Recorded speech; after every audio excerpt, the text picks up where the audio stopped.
મિત્રો નવી નવી વાનગી બનાવવાનો 15 વર્ષનો મારો અનુભવ છે. જે કલર્સ ગુજરાતી ચેનલ આવે છે એની અંદર રસોઈ શોમાં પણ હું આવેલી છું 2 વાર. આજે આપણે મિત્રો દૂધમાં પૌવા નાખીને ટોપરા પાક જેવી સરસ મજાની મીઠાઈ બનાવવાના છે અને સાથે સાથે ડુંગળી, ટામેટું, લસણ અને મરચાંની કોઈ પણ પ્રકારના મશીન વગર ડબ્બાની અંદર આપણે ગ્રેવી કઈ રીતે તૈયાર કરી શકીએ છીએ એ જોઈ લઈશું. જો તમે પ્રોપર માપ સાથે બનાવશો તો પહેલી જ વારમાં એકદમ પરફેક્ટ બનશે. તો આ માટે મેં સૌથી પહેલા એક વાટકીનું માપ લીધું. એક વાટકી જેટલા અહીંયા મેં પૌવા લીધા. નોર્મલી બટાકા પૌવા બનાવવા માટે જે પૌવા આપણે યુઝ કરતા હોઈએ છીએ બસ આ એ જ છે. તો આપણે એક વાટકી જેટલા પૌવા લઈશું અને પાણીની મદદથી સારી રીતે આને વોશ કરી લેવા. આ ટાઈપનું આપણે કાણાવાળું વાસણ લઈશું અને આ રીતે પાણીથી વોશ કરી અને નીચે મેં એક વાસણ રાખ્યું છે કે જેથી ગંદુ પાણી એની અંદર જાય. ત્યાર પછી આપણે એક કડાઈની અંદર દૂધ એડ કરીશું. જો એક વાટકી જેટલા મિત્રો પૌવા હોય તો આપણે અડધી વાટકી જેટલું દૂધ લેવાનું. જે વાટકીનો મેં ઉપયોગ કર્યો હતો પૌવા લેવા માટે બસ આપણે એ જ વાટકીનો ઉપયોગ કરીશું દૂધ અને ખાંડ લેવા માટે. તો જો એક વાટકી જેટલા પૌવા હોય અડધી વાટકી જેટલું આપણે દૂધ ઉમેરીશું અને જે ખાંડ છે એ પા વાટકી જેટલી ઉમેરવાની.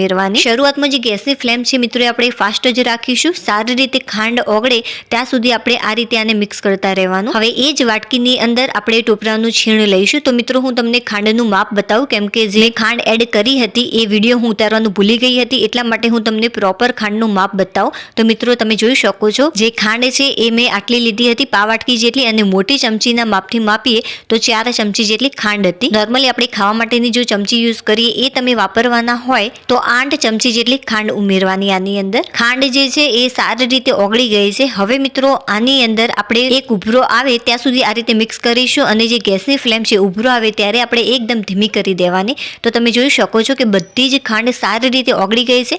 હવે આપણે આની અંદર 5 ચમચી જેટલો ઇલાયચીનો ભૂકો એડ કરીશું. જો ઘરમાં પડી હોય ઇલાયચી તો મિત્રો ચોક્કસથી એડ કરજો. આનાથી વધુ ટેસ્ટી લાગે છે. આ જે ઇલાયચી હતી એને મેં વાટી લીધી હતી. તમે મિક્સર જારમાં પાવડર પણ આનો તૈયાર કરીને આની અંદર ઉમેરી શકો છો.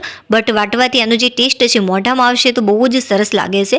હવે આપણે આની અંદર ટોપરાનું છીણ ઉમેરીશું. તો એ એડ કરીશું અડધી વાટકી કરતાં થોડુંક ઓછું અને પા વાટકીથી થોડુંક વધારે. જો તમને વધુ પસંદ હોય ટોપરાનું છીણ તો તમે અડધી વાટકી જેટલું પણ આની અંદર ઉમેરી શકો છો.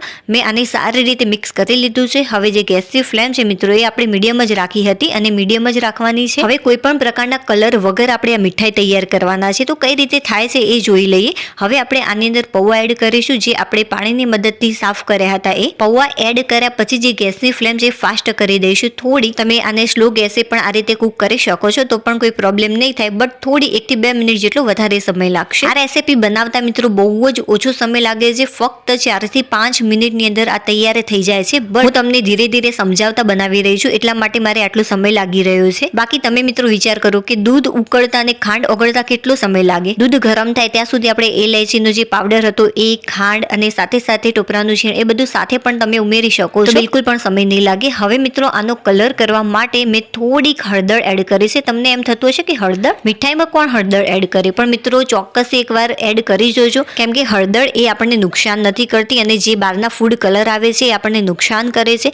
એટલા માટે ફૂડ કલરનો ઉપયોગ ઓછો કરવો. જે આ હળદર છે એનો જે કલર છે એ સારો એવો આવી જ જતો હોય છે. તમે જોઈ શકો છો. હું તમને લાસ્ટમાં બતાવું કે કેટલો સરસ આનો કલર થયો. જો તમને કલર ઓછો લાગે આની અંદર તો ફરીથી પણ થોડીક હળદર એડ કરી શકાય છે. બહુ વધારે પ્રમાણમાં આપણે એડ નહીં કરીએ. જો તમે આની અંદર થોડા પ્રમાણમાં હળદર એડ કરી હશે તો કલર પણ બહુ જ સરસ આવે છે અને સાથે સાથે આનો જે ટેસ્ટ છે એ પણ કડવો નથી લાગતો. ફાસ્ટ ફ્લેમ ઉપર 1 થી 1.5 મિનિટ પછી મિત્રો તમે જોશો તો જે આ મિક્સર છે સરસ મજાનું એકદમ ઘટ થઈ જાય છે. મિત્રો આની અંદર મેં પિંચ જેટલી હળદર ફરીથી એડ કરી કેમ કે જે કલર હતો એ મને ડાર્ક થોડોક પસંદ છે એટલા માટે. જેવી પણ રેસીપી બનશે અને જે પણ હું આની અંદર ઉમેરું છું એ સાચી માહિતી હું તમને આપીશ. એવું નહીં કે મેં પહેલા ઓછી ઉમેરી અને પછી ફરીથી વિડીયો ઓફ કરીને વધારે ઉમેરી દો અને તમને ખોટી માહિતી આપું. બિલકુલ પણ નહીં. જે પણ હશે એ મિત્રો હું તમને સ્પષ્ટ કહીશ અને લાસ્ટમાં ટેસ્ટ કરી બતાવીશ કે ખરેખર આ જે રેસીપી છે એ સારી બની છે કે નહીં અને કઈ કઈ બાબતો તમારે ધ્યાનમાં રાખવાની છે. તો મિત્રો તમે જોઈ શકો છો મેં કહ્યું એ પ્રમાણે કે મેં થોડીક હળદર એડ કરી હતી પાછળથી અને આટલો ડાર્ક કલર થયો એનો. બહુ વધારે નહીં. પહેલા ઉમેરી હતી એના કરતાં થોડીક ઓછી ઉમેરી. તો મિત્રો હવે લાસ્ટમાં 2 ચમચી જેટલું આપણે ઘી ઉમેરીશું. તમે ઘી વગર પણ આ રેસીપી તૈયાર કરી શકો છો. મિક્સર આ આ રીતે મિત્રો ઘટ થઈ જાય ત્યારે જે ગેસની ફ્લેમ છે એકદમ ધીમી કરી દેવી અને ત્યાર પછી ઘી ઉમેરી અને સારી રીતે આને મિક્સ કરી લેવું. તો મિત્રો જે આપણું મિક્સર છે પરફેક્ટ રીતે તૈયાર થઈ ગયું છે અને આટલું કડક જ આપણે કરવાનું અને બહુ સોફ્ટ નથી રાખવાનું. અને હા મિત્રો બહુ જ કડક પણ ન કરી દેતા, આટલું ઇનફ છે. જો વધારે પડતું કડક થઈ જશે તો તમને ખાવામાં મજા નહીં આવે, એટલા માટે આપણે આટલું જ રાખીશું. ત્યાર પછી મિત્રો મેં હાથ વડે આ રીતે પ્રેસ કરી દીધું. તમે જોઈ શકો છો કે ફક્ત 2 ચમચી ઘી ઉમેર્યું છે છતાં પણ કેટલી સરસ મજાની શાઇન આવી ગઈ છે આના ઉપર. દેખાવથી જ ખાવાનું મન થઈ જાય એટલી ટેસ્ટી મિત્રો આ રેસીપી છે. હવે આપણે ડેકોરેશન માટે થોડુંક ટોપરાનું છીણ ઉમેરીશું. ચાલો ભાઈ હવે ફટાફટ આને કટ કરી અને હું ટેસ્ટ કરું કે કેવી બની છે. તો મિત્રો તમે જોઈ શકો છો કે કેટલી સોફ્ટ છે આ. મિત્રો એક હાથે મોબાઈલ પકડ્યો છે અને એક હાથે ચપ્પાની મદદથી કટ કરી રહી છું, એટલા માટે આવું થઈ રહ્યું છે. ચાલો હવે હું તમને આનો ટેસ્ટ કરી બતાવું. તો મિત્રો તમે જોઈ શકો છો કે કેવી લાગે છે, સુપર્બ દેખાય છે. કોઈ કહી શકે કે તમે આ રેસીપી પૌવામાંથી બનાવી છે? અરે વાહ ફ્રેન્ડ્સ, ખરેખર સુપર્બ બની છે. એકવાર ચોક્કસથી બનાવજો. ચાલો હવે આપણે સરસ મજાની કિચન ટિપ્સ જોઈ લઈએ. તો અહીંયા મિત્રો મેં લીધો છે એક પ્લાસ્ટિકનો ડબ્બો. જ્યારે કોઈ મહેમાન આવે, લાઇટ જતી રહી હોય અને તમારે ગ્રેવી બનાવવાની હોય કોઈ પણ શાકની, અથવા તો આ રીતે ટામેટા, ડુંગળી અને લસણ હોય કે પછી મરચાંને ક્રશ કરવાના હોય, તો તમે કઈ રીતે કરી શકો છો એ જોઈ લઈએ. તો સૌથી પહેલા ડુંગળી અને ટામેટા, લસણ હોય તો એ પણ તમે આની અંદર એડ કરી શકો છો અને મરચાં પણ તમે ઉમેરી શકો છો. બટ લસણ અને મરચાંને સૌથી પહેલા તમારે વાટી લેવા અને ત્યાર પછી ડુંગળી અને ટામેટાને ક્રશ કરવા. તો મિત્રો આની અંદર મેં ડુંગળી અને ટામેટા ભરી દીધા છે.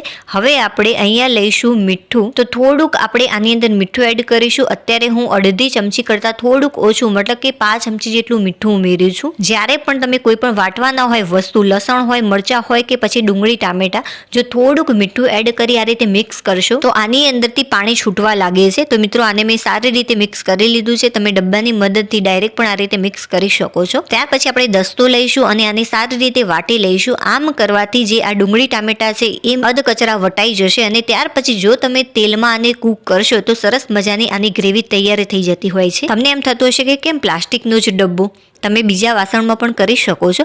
બટ જે આ વાસણ છે એ લાંબુ છે, મતલબ કે આની જે ઊંચાઈ છે એ વધુ છે, કે જેના કારણે જ્યારે પણ આને આ રીતે આપણે વાટીશું ત્યારે બહાર નહીં આવે ઉછળીને. જ્યારે આપણે લસણ મરચાં ખારણીમાં વાટતા હોઈએ છીએ ત્યારે ઉછળીને બહાર આવે છે, બટ આની અંદર બિલકુલ પણ એવું નહીં થાય. તો પેસ્ટ સરસ મજાની તૈયાર છે અને મિત્રો તમે જ્યારે આને તેલમાં કૂક કરશો ત્યારે એકદમ સરસ મજાની એની ગ્રેવી તૈયાર થઈ જ જશે. અને હા મિત્રો, ટોપરા પાક જેવી રેસીપી કે પછી આ કિચન ટિપ્સ તમને થોડીક પણ પસંદ આવી હોય તો પ્લીઝ વિડીયોને લાઇક કરી દેજો અને ચેનલ ઉપર નવા હોય તો ચેનલને સબસ્ક્રાઇબ કરી દેજો, કે જેથી મારા બધા જ નવા વિડીયો, નવી રેસીપી તમારા સુધી સૌથી પહેલા આવી જશે. હવે આપણે ફરીથી મળીશું એક નવી ટિપ્સ અને એક નવી રેસીપી સાથે. ત્યાં સુધી બાય.